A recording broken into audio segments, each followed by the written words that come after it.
मैं डॉक्टर पुष्पा कुमारी, assistant professor, स्नातकोत्तर हिंदी विभाग, एसएम महाविद्यालय, भागलपुर, बिहार में कार्यरत हूँ। आज मैं तिलका मांझी भागलपुर यूनिवर्सिटी भागलपुर में स्नातक प्रथम वर्ष के विद्यार्थियों को पत्राचार शीर्षक के अंतर्गत उसके दूसरे भाग के रूप में आगे पत्राचार पाठ का अध्ययन अध्यापन करेंगे। बच्चों, जैसा कि हम पिछली कक्षा में पढ़ चुके हैं कि पत्राचार का महत्व क्या है, उसकी आवश्यकता क्यों पड़ी, पत्र लेखन के लिए क्या क्या आवश्यक शर्तें होनी चाहिए तथा पत्रों के संबोधन आदि के लिए क्या क्या निर्देश होने चाहिए। अब हम इस कक्षा में पत्रों के जो रूप हैं उसमें दो रूप हैं, एक प्राइवेट पत्र और दूसरा सरकारी पत्र। तो सरकारी पत्र के बारे में सबसे पहले समझ लेते हैं। सरकारी पत्र को सरकारी आलेख भी कहते हैं और सरकारी आलेख की आवश्यकता क्यों पड़ी और इसका क्या महत्व है ये भी जानते हैं। सरकारी आलेख व्यक्तिगत या सामाजिक पत्रों से बिल्कुल भिन्न होते हैं।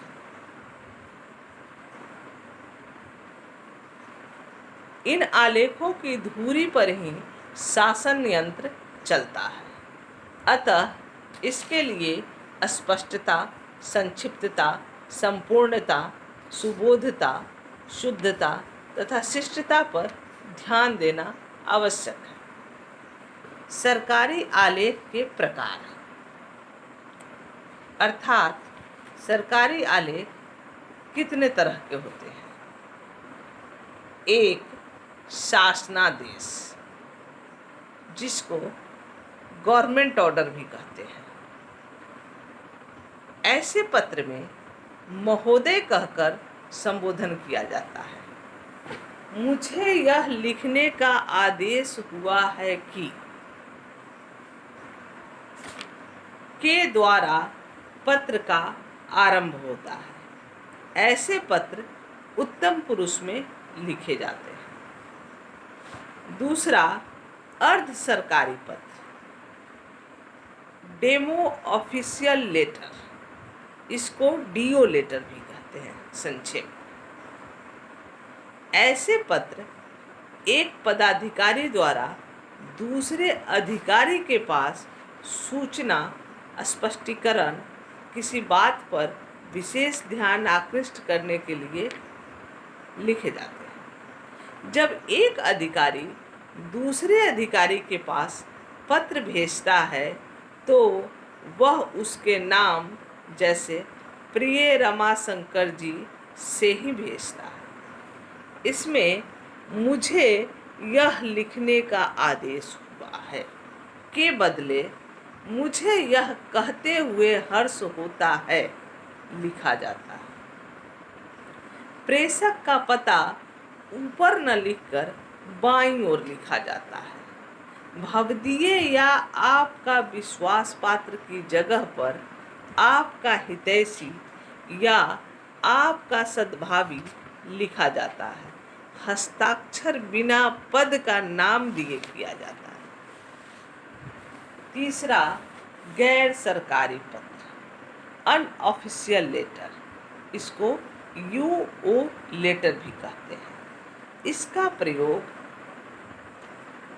सचिवालय के एक विभाग से दूसरे विभाग के साथ संपर्क स्थापित करने में किया जाता है। इसमें संबोधन के बदले केवल विभाग का नाम होता है तथा परिसमाप्ति में स्वनिर्देश नहीं होता। भेजने वाले अधिकारी का हस्ताक्षर मात्र होता है। चौथा, ज्ञापन, जिसे अंग्रेजी में मेमोरेंडम कहा जाता है। इसका उपयोग अधीनस्थ अधिकारियों को किसी विशेष बात की सूचना देने के लिए किया जाता है।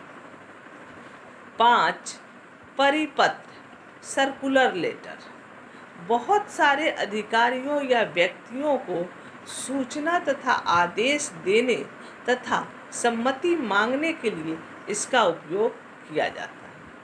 छठा, द्रुत पत्र, एक्सप्रेस लेटर, शीघ्रता करने के लिए ऐसे पत्र का उपयोग किया जाता है।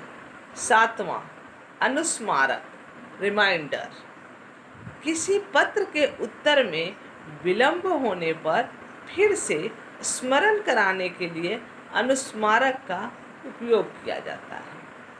8, पृष्ठांकन, इंडोर्समेंट, किसी पत्र या उसकी प्रतिलिपि को अन्य अधिकारी या अधिकारियों के पास सूचना देना या आवश्यक कार्रवाई के लिए भेजने में पृष्ठांकन का उपयोग किया जाता है। 9, अधिसूचना, नोटिफिकेशन, नियुक्ति, पदोन्नति, स्थानांतरण या सार्वजनिक महत्व की किसी बात की सूचना के लिए नोटिफिकेशन, अधिसूचना का उपयोग किया जाता है। 10, प्रस्ताव, रिसोल्यूशन, आवश्यक विषयों पर अंतिम निश्चय अथवा आदेश के पुनरीक्षण के लिए इसका उपयोग किया जाता है। 11, तार, टेलीग्राम, किसी कार्य में अत्यधिक शीघ्रता के लिए इसका उपयोग किया जाता है।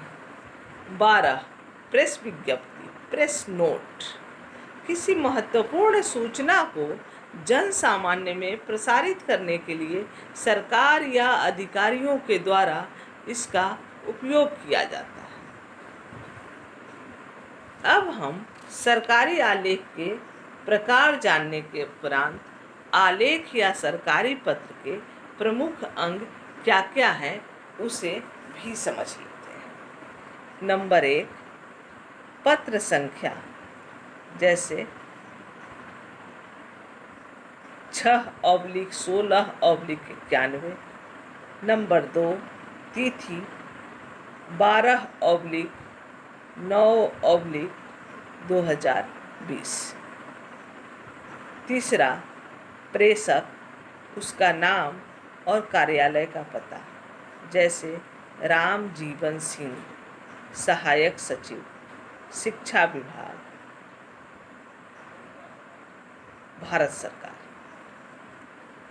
चौथा, प्रेषिती का पद और पता, जैसे गिरीश मोहन, उप सचिव, प्रशासन, भारत सरकार। पांचवा, विषय, शिक्षा की व्यवस्था। छठा, संबोधन, महोदय या महोदया। सातवां, निर्देश, आपकी पत्र संख्या 14/3/2020 दिनांक 8 फरवरी 2020 के उत्तर में मुझे यह सूचित करना है कि 8, पत्र का मुख्य भाव 50,000 रुपये का आवर्तक अनुदान। 9, स्वनिर्देश, आपका विश्वास पात्र, भवदीय अथवा आपका। 10, हस्ताक्षर, राम जीवन सिंह। 11, संलग्न पत्र सूची, संलग्न एक पत्र। 12, पृष्ठांकन, पत्रलिपि निम्नांकित को प्रेषित 1, 2, 3 इत्यादि। आलेख या सरकारी पत्रों के आरंभ में बहुधा प्रयुक्त होने वाले रूप निम्नांकित हैं। पहला, आपके पत्र संख्या ... के उत्तर में मुझे सूचित करना है ... दूसरा, शासनादेश संख्या ... के निर्देश अनुसार ... तीसरा, मुझे उपर्युक्त विषय पर यह सूचित करने का आदेश हुआ है ... चौथा, इस कार्यालय के पत्र संख्या ... के आदेश में थोड़ा परिवर्तन के सिलसिले में डॉट डॉट डॉट। 5. आपकी पत्र संख्या डॉट डॉट डॉट में की गई प्रार्थनाओं के उत्तर में डॉट डॉट। 6. मुझे आपकी पत्र संख्या डॉट डॉट के संदर्भ में ऐसा लिखने का आदेश दिया गया है कि डॉट डॉट। अब आलेख या सरकारी पत्रों में बहुधा प्रयुक्त होने वाले वाक्यांश को भी हम जान ले तो अच्छा है। जैसे एक वाक्यांश आता है, वो अनुकूल विचारार्थ, फॉर फेवरेबल कंसिडरेशन। दूसरा अनुपालनार्थ, फॉर कॉम्प्लायंस। तीसरा सूचनार्थ, फॉर इंफॉर्मेशन। चौथा प्रसार के लिए, फॉर सर्कुलेशन। 5वां निर्देश के लिए, फॉर रेफरेंस। 6ठा टिप्पणी के लिए, फॉर नोट। 7वां तत्काल आदेश के लिए, फॉर इमीडिएट ऑर्डर। 8वां सूचनार्थ एवं आवश्यक कार्यार्थ, for information and necessary action. 9 निस्तार के लिए, फॉर डिस्पोजल। 10 अनुमोदन के लिए, फॉर अप्रूवल। 11 आगामी आदेश पर्यंत, अनटिल फर्दर ऑर्डर्स। 12 अग्रसारित तथा अनुशंसित, फॉरवर्डेड एंड रिकमेंडेड। 13 पत्र की पुष्टि में, इन कन्फर्मेशन ऑफ लेटर। बच्चों, इस कक्षा में आज हम सरकारी आलेख संबंधी विस्तृत जानकारी लिए। अब हम अगली कक्षा में जो प्राइवेट पत्र हैं उसके कितने प्रकार हैं तथा वो किस रूप में लिखे जाते हैं उसकी जानकारी हम लेंगे। तब तक के लिए धन्यवाद।